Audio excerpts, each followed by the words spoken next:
I have spent 15 years in clinical nutrition research at Imperial College London, and during that time one recurring pattern has troubled me more than almost any other discovery in my laboratory work or patient consultations. Walk into any British supermarket, stand in the cereal aisle or near the checkout displays, and you will witness intelligent, health-conscious consumers reaching for products they genuinely believe will nourish their bodies. These shoppers scrutinize traffic light labels, compare calorie counts, and read ingredient lists with admirable diligence. Yet despite this careful attention, they frequently select snack bars containing sugar levels comparable to confectionery, inflammatory seed oils, and ultra-processed ingredients that undermine the very health goals they are trying to achieve. This disconnect between marketing perception and nutritional reality has become one of the most significant public health challenges facing the United Kingdom today, and it represents a systematic failure of consumer transparency that demands urgent examination.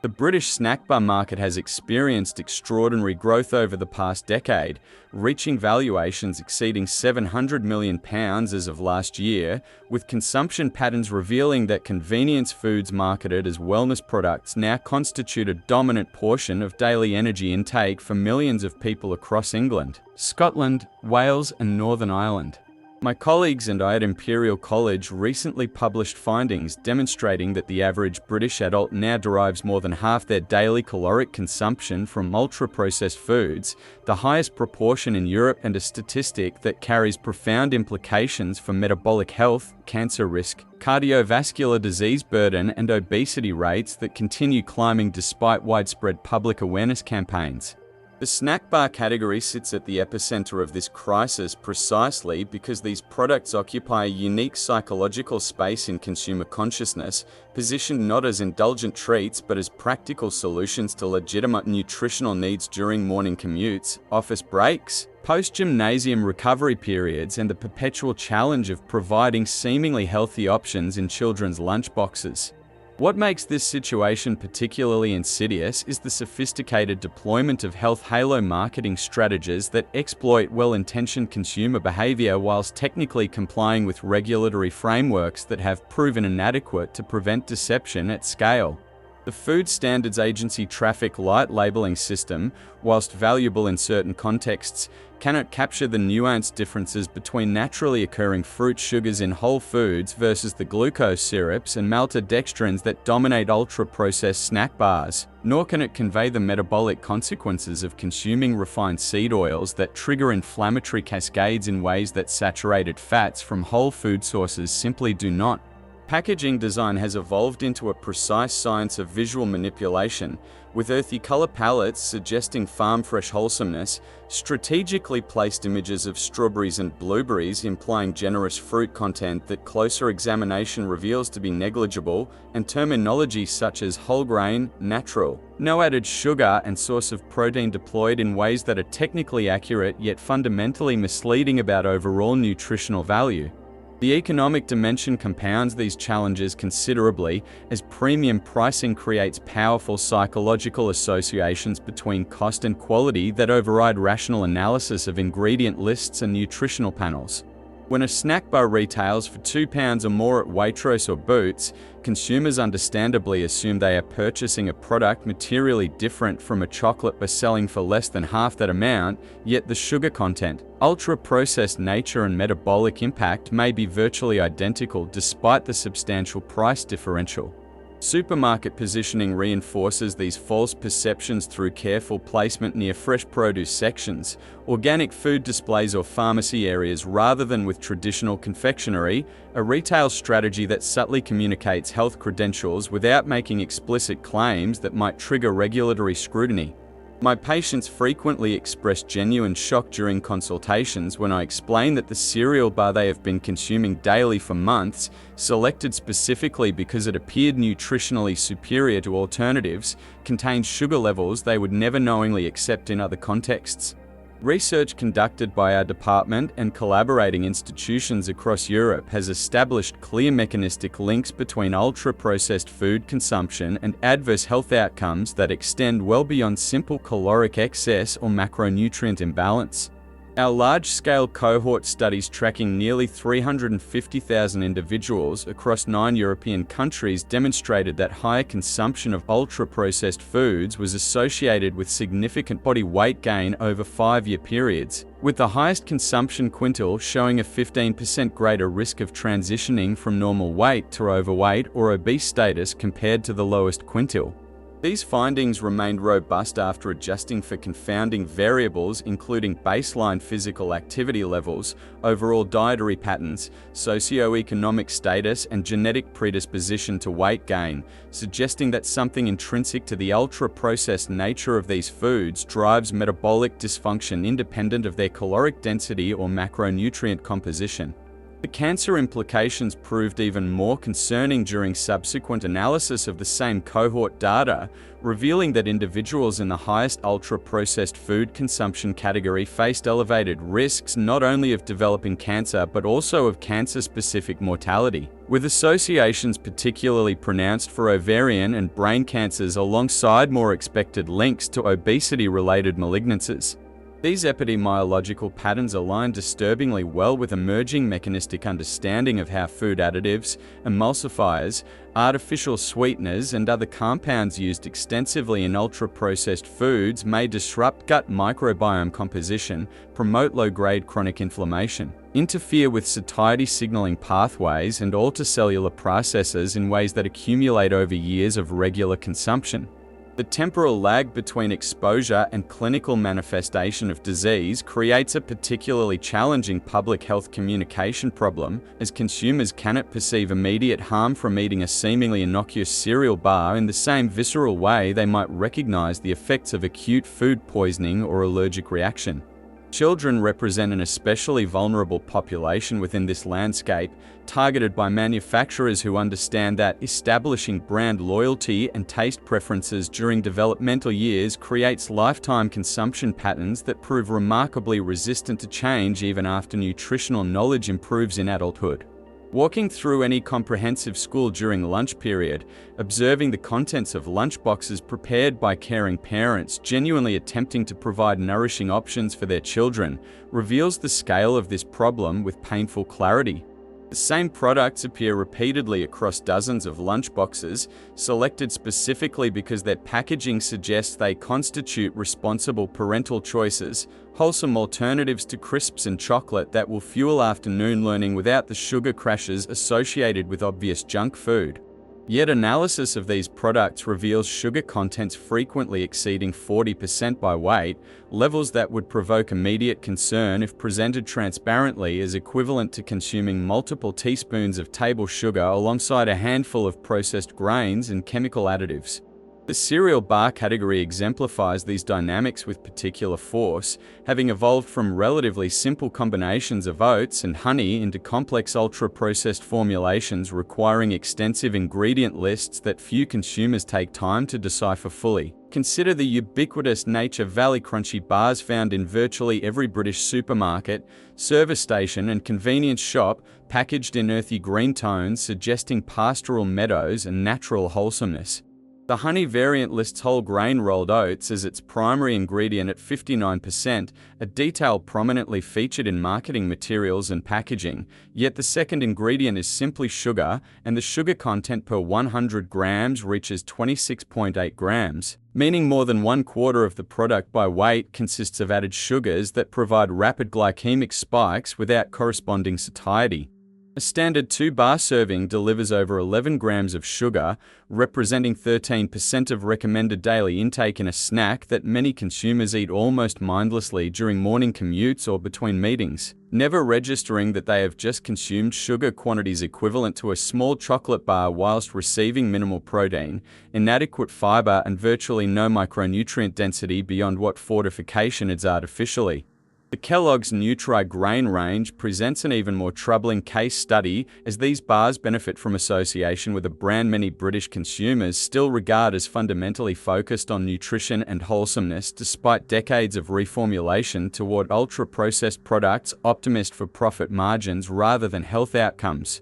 The Nutri-Grain 11's variant, specifically designed for adult consumption during morning breaks, achieved notoriety when consumer research revealed it contained nearly 4 teaspoons of sugar, exceeding levels found in a small can of Coca-Cola and delivering 20% of recommended daily sugar intake in a single bar marketed explicitly as a sensible snack choice. My patients who consume these products regularly, sometimes multiple times weekly, invariably express genuine surprise when I walk through the nutritional mathematics during consultations, calculating that their seemingly responsible snacking habits have been delivering sugar loads they specifically sought to avoid by choosing cereal bars over biscuits or chocolate. The cognitive dissonance proves difficult to process, as accepting the reality requires acknowledging that their careful label reading and health-conscious decision-making has been systematically exploited by sophisticated marketing that operates just within regulatory boundaries whilst fundamentally misleading about nutritional value.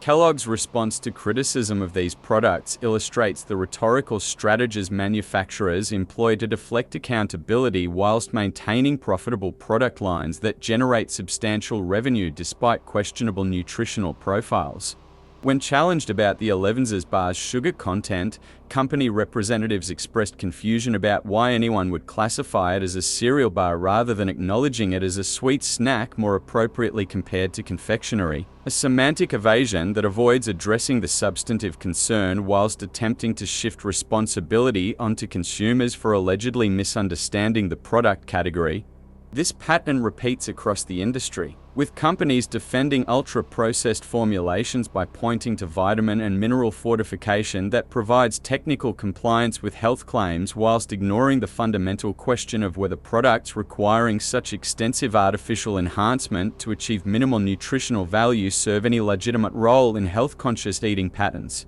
The protein bar subcategory has emerged more recently as manufacturers recognized growing consumer interest in high-protein eating patterns for weight management, muscle building, and general health optimization, creating opportunities to command premium pricing by adding protein isolates to otherwise conventional ultra-processed snack bar formulations. Eat Natural protein bars, widely available across British retailers and often positioned in health food sections to reinforce their wellness credentials, exemplify how protein additions can mask underlying nutritional problems that more careful analysis reveals with uncomfortable clarity. Their peanuts and dark chocolate variant lists peanuts at 45% as the lead ingredient, immediately suggesting a whole food base that should provide genuine nutritional value, yet the second ingredient is glucose syrup, that ubiquitous marker of ultra-processed foods that triggers rapid insulin responses and promotes the very metabolic dysfunction that protein consumption is meant to help prevent. The bar contains 11% dark chocolate, marketed for its antioxidant content and positioned as a health-conscious indulgence, yet this chocolate contains sugar as its second ingredient and is bound together with soy lecithin emulsifier, another processing marker that emerges repeatedly in research linking ultra-processed foods to adverse health outcomes. Most tellingly, the formulation includes 8% soy protein crispies created from soy protein isolate, tapioca starch, and salt, an ultra-processed ingredient that exists solely through extensive industrial processing to extract and isolate protein fractions from soybeans in ways that bear no resemblance to traditional food preparation methods and that remove the fiber, phytonutrients, and other beneficial compounds that make whole soybeans nutritionally valuable. The presence of honey might seem to offer redemption, as this natural sweetener carries genuine benefits when consumed in its unprocessed form, but at 7% of the formulation it cannot compensate for the glucose syrup and sugar elsewhere in the ingredient list, and honey undergoes processing during manufacturing that likely degrades many of its bioactive compounds. The final insult comes from crisped rice made with rice flour, rice bran, and sugar, adding yet another source of refined carbohydrates and processing markers that collectively transform what might have been a nutritious combination of peanuts, cocoa, and honey into an ultra-processed product that shares more in common with chocolate bars than with the wholesome snacking experience its marketing promises. The Grenade Carb Killer range represents perhaps the most extreme manifestation of protein bar marketing that successfully obscures fundamental nutritional problems beneath aggressive branding and strategic positioning in gymnasiums, supplement shops, and health-focused retail environments where consumers actively seek performance-enhancing products. These bars achieved remarkable commercial success by targeting fitness enthusiasts and bodybuilders with messaging that emphasizes high protein content whilst using the term carb killer to suggest they somehow neutralize or eliminate the negative effects of carbohydrate consumption. A scientifically nonsensical claim that nonetheless resonates powerfully with consumers influenced by low-carbohydrate diet trends.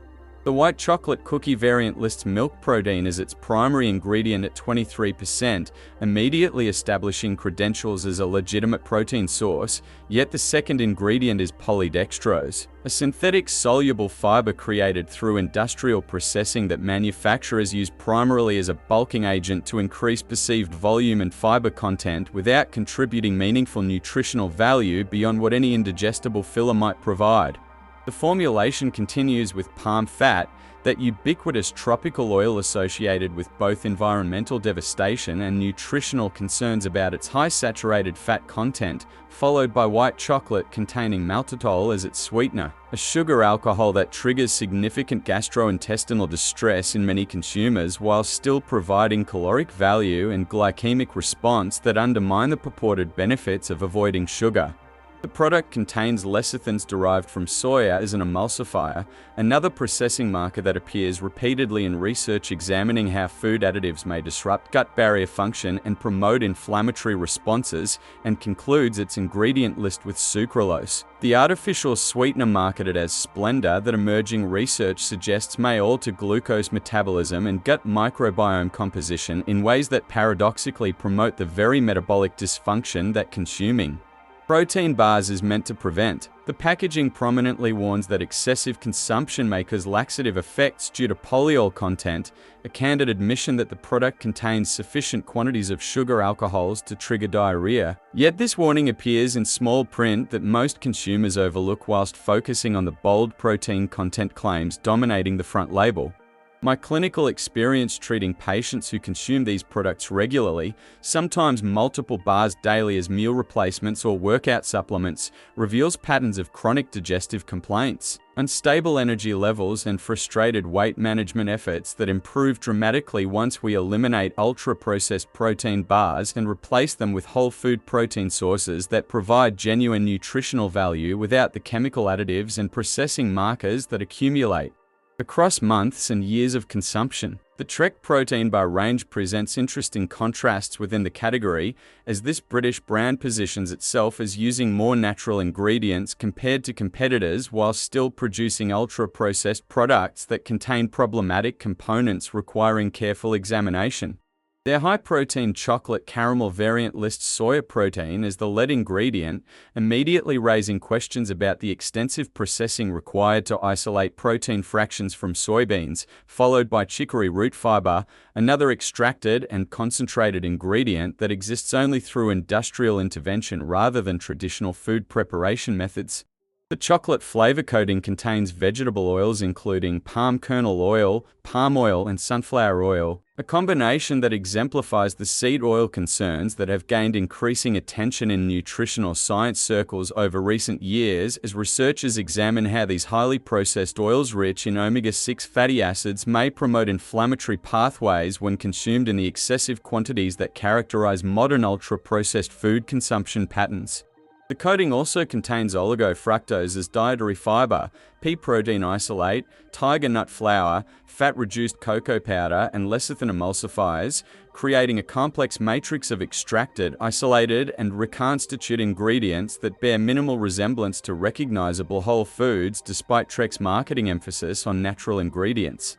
The bar contains stevia-derived sweeteners marketed as natural alternatives to artificial options, yet stevia undergoes significant processing to extract and purify the sweet-tasting glycosides from the plant material, and emerging research suggests these compounds may influence glucose metabolism and gut bacteria in ways we do not yet fully understand despite their natural origin. The nutritional profile reveals 27 grams of protein per 100 grams alongside 16 grams of fat with substantial saturated fat content from the palm oils, and whilst the sugar content remains low at 4 grams per 100 grams. This apparent benefit comes at the cost of artificial sweeteners and sugar alcohols that replace sugar's problems with different concerns about metabolic effects and digestive tolerance. The Fulfill vitamin and protein bar range adds another dimension to this category by incorporating vitamin fortification alongside protein content, creating products that technically qualify for nutrient content claims whilst maintaining ultra-processed formulations that undermine overall nutritional quality.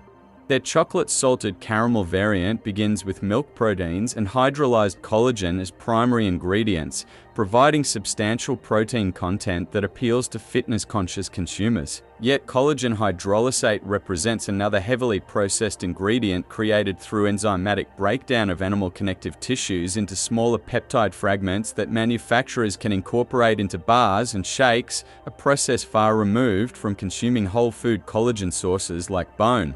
broth or slow-cooked meats that traditional cuisines have valued for centuries. The formulation includes glycerol as a humectant to maintain moisture and texture, polydextrose as dietary fiber, soya protein crisps made with isolated soya protein and barley malt extract, palm fat, chocolate products sweetened with maltitol sugar alcohols, and sucralose artificial sweetener, creating a product that combines virtually every concerning ingredient category discussed throughout this investigation into a single bar marketed explicitly as a health-promoting snack. The vitamin fortification that gives Fulfill bars their name and marketing appeal includes vitamins C, E, B6, B12, thiamine, riboflavin, niacin, pantothenic acid, and folic acid at levels providing 100% of reference intakes. Yet this artificial enhancement cannot compensate for the ultra-processed base formulation and actually reinforces a troubling pattern where manufacturers add synthetic vitamins to nutritionally poor products to create technical compliance with health claims. Whilst avoiding the more fundamental question of whether these products deserve any place in health-conscious eating patterns, the Jordan's Fruzzly cereal bar range illustrates how even brands with heritage associations and wholesome imagery can produce ultra-processed snacks that betray consumer trust through formulations prioritizing shelf stability and profit margins over genuine nutritional value. The juicy red berry variant lists whole grain oats at 35% as the lead ingredient, immediately suggesting whole food nutrition, yet glucose syrup appears as the second ingredient at 17%, followed by sugar at 11%, meaning these two sweetener sources collectively constitute 28% of the formulation before accounting for the additional sugars present in the fruit content and other ingredients. The nutritional panel confirms that 29 grams per 100 grams consists of sugars, nearly identical to the sugar density found in many chocolate bars, and far exceeding levels that any reasonable definition of healthy snacking would accommodate. A single 30-gram bar delivers 8.7 grams of sugar, representing 10% of recommended daily intake in a product many parents place in children's lunchboxes believing they are providing nutritious fuel for afternoon learning rather than a sugar delivery system with minimal satiety value.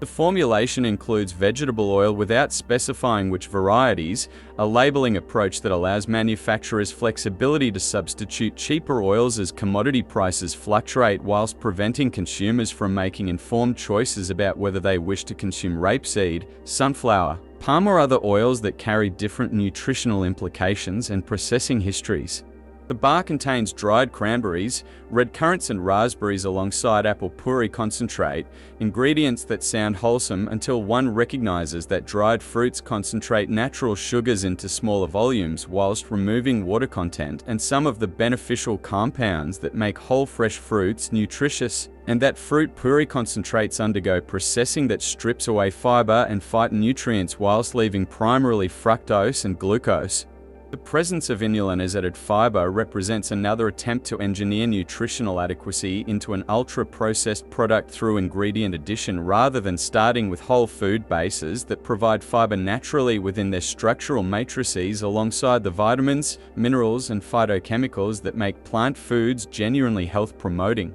Understanding why these products prove so problematic requires examining not merely individual ingredients but the fundamental metabolic and physiological consequences of consuming ultra-processed foods that deliver rapid glucose absorption without corresponding satiety signals, inflammatory lipid profiles that trigger cascade effects across multiple organ systems, and chemical additives that accumulate in ways our evolutionary biology never encountered until the past several decades of industrial food production. When we consume whole food protein sources like eggs, fish, poultry, legumes, or dairy products, we obtain amino acids within complex food matrices that also provide vitamins, minerals, beneficial fats, and other compounds that work synergistically to support cellular function, tissue repair, and metabolic health. The protein arrives alongside natural satiety signals that help regulate appetite and prevent overconsumption, and the digestion process unfolds gradually across hours rather than minutes,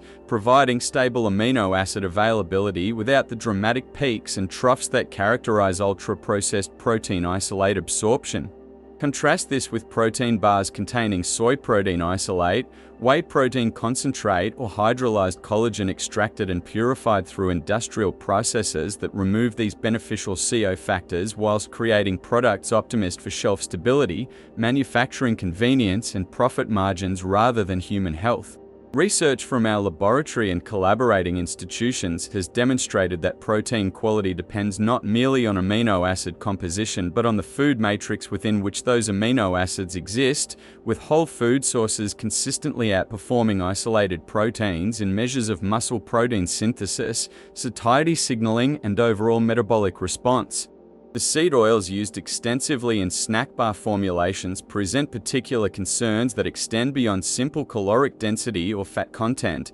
touching on inflammatory mechanisms that influence cardiovascular health, cancer risk, cognitive function, and virtually every chronic disease pattern afflicting modern populations. Rapeseed oil, marketed as canola oil in some markets and promoted as heart-healthy due to its favorable fatty acid profile compared to saturated fats, undergoes extensive processing including degumming, neutralization, bleaching, and deodorization at high temperatures that create oxidation products and trans fat isomers while stripping away the minor compounds that provide any potential benefits the oil might otherwise offer. Sunflower oil and other seed oils undergo similarly harsh processing regimes that transform what begins as seeds containing fats within protective cellular structures into refined products that bear minimal resemblance to their starting materials. And these oils contain very high ratios of omega-6 to omega-3 fatty acids that promote inflammatory signaling pathways when consumed in the quantities that characterize modern ultra-processed food consumption. Our ancestors consumed omega-6 and omega-3 fatty acids in ratios approximating 1:1 or perhaps 4:1, whereas contemporary British diets frequently deliver ratios exceeding 15:1 or even 20:1, creating cellular environments that favor inflammatory prostaglandin and leukotriene synthesis over anti-inflammatory mediators. Palm oil occupies an interesting position within these debates, as it contains primarily saturated fats rather than the polyunsaturated fats that characterize seed oils, yet it still requires processing to incorporate into shelf-stable products and carries substantial environmental concerns related to rainforest destruction and habitat loss that ethically minded consumers increasingly consider alongside nutritional factors. The emulsifiers, thickeners, preservatives, and other additives that appear throughout ultra-processed snack bar ingredient lists represent another category of concern that nutritional research has only begun investigating systematically over the past decade, with emerging evidence suggesting these compounds may influence health through mechanisms entirely independent of their caloric contribution or macronutrient profile. Lecithins derived from soy or sunflower seeds function as emulsifiers that help blend ingredients that would otherwise separate, yet research examining their effects on gut barrier integrity and microbiome composition raises questions about whether these ubiquitous additives contribute to increased intestinal permeability, altered bacterial populations, and inflammatory signaling that manifests as diverse clinical symptoms across multiple organ systems. Polydextrose, carboxymethylsulfose, carrageenan, and numerous other compounds serving technical functions in food manufacturing have shown concerning effects in laboratory studies examining their impacts on gut health, immune function, and metabolic regulation. Yet regulatory frameworks continue permitting their use based on older toxicology approaches that focus narrowly on acute harm rather than the subtle chronic effects that accumulate across years of daily exposure.